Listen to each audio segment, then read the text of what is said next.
নমস্কাৰ, নিউজ নাওৰ ষ্টুডিঅ'ত মই শ্ৰীমন্ত মাধৱ বৰুৱা। চাওঁ আহক কি আছে আজি আমাৰ সংবাদ। সত্ৰনগৰী মাজুলীৰ ৰাসলীলাৰ আধাৰত যোৰহাটৰ নতুন সমাজৰ উদ্যোগত ৰংদৈত ৰাসলীলাৰ আয়োজন। নিউজ নাওৰ এক ৰিপৰ্ট। সত্ৰনগৰী মাজুলীত ৰাসলীলাৰ নীতি আধাৰত যোৰহাটৰ নতুন সমাজৰ উদ্যোগত ৰংদৈ ৰাসলীলাৰ আয়োজন।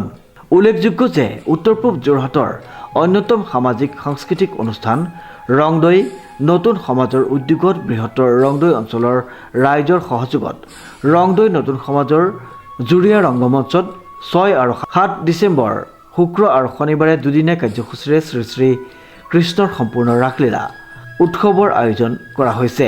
নতুন সমাজৰ স্থায়ী সভাপতি পৰাণ কুমাৰ শৰ্মাই জনোৱা অনুসৰি এই উদ্দেশ্যে ৰাজীৱ কুমাৰ নাজিৰক সভাপতি, বিজিত কুমাৰ বৰাক কাৰ্যকৰী সভাপতি, দীপকজ্যোতি দত্ত, মনদীপ কৌশিকক যুটীয়া সম্পাদক হিচাপে লৈ গঠন কৰা ৰাসলীলা উদযাপন সমিতিয়ে পূৰ্ণগতিত প্ৰস্তুতি চলাইছে। অসমীয়া বোলছবিৰ মোহময়ী অভিনেত্ৰী অমৃতা গগৈৰ লগতে কেইবাগৰাকীও বলিষ্ঠ তথা জনপ্ৰিয় মঞ্চ অভিনেত্ৰীয়ে অংশগ্ৰহণ কৰিব বুলি জানিবলৈ দিছে উদ্যোক্তাসকলে। লগতে স্থানীয় শিশুৰ পৰা যুৱক যুৱতী সকলো লোককে এখন মঞ্চ দিয়াৰ প্ৰয়াস কৰিছে উদ্যোক্তাসকলে। 2-3 নিশাৰ দৰ্শনীত ৰাইজৰ সহযোগিতা উদযাপন সমিতিয়ে কামনা কৰিছে।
বিগত বছৰসমূহৰ দৰে এই বছৰো আমাৰ ৰংদৈ নতুন সমাজৰ সৌজন্যত সমূহ ৰংদৈবাসী তথা আঞ্চলিকৰ সমূহ ৰাইজৰ সহযোগত এই বছৰ আমি ভগৱান শ্ৰী শ্ৰী কৃষ্ণৰ সম্পূৰ্ণ ৰাসলীলা আমি আয়োজন কৰিছোঁ। আৰু এই ৰাসলীলা আমাৰ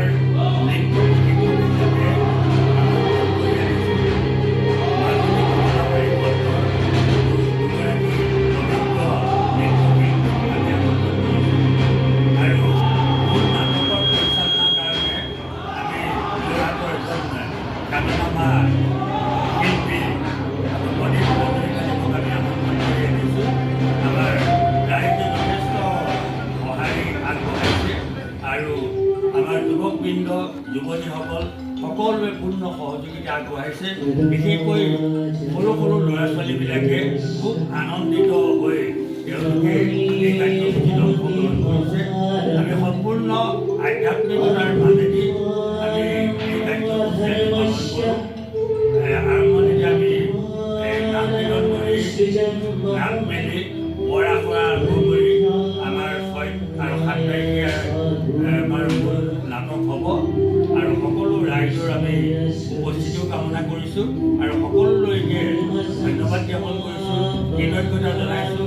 সকলোৰে পূৰ্ণ সহযোগিতা দেখি আমি অতিকৈ আনন্দিত হৈছোঁ আৰু আমি ভৱিষ্যতেও এনেধৰণে এই ৰাসলীলা উদযাপন কৰি আমাৰ এই অনুষ্ঠানটি তথা অঞ্চলটি সাংস্কৃতিক দিশত আগবঢ়াই দিবৰ কাৰণে আমি সদায় যত্ন কৰিম। এইখিনিকে ক'লোঁ আৰু সকলোকে ধন্যবাদ জ্ঞাপন কৰিলোঁ। শ্ৰীমন্ত মাধৱ বৰুৱাৰ ৰিপৰ্ট, নিউজ নাও।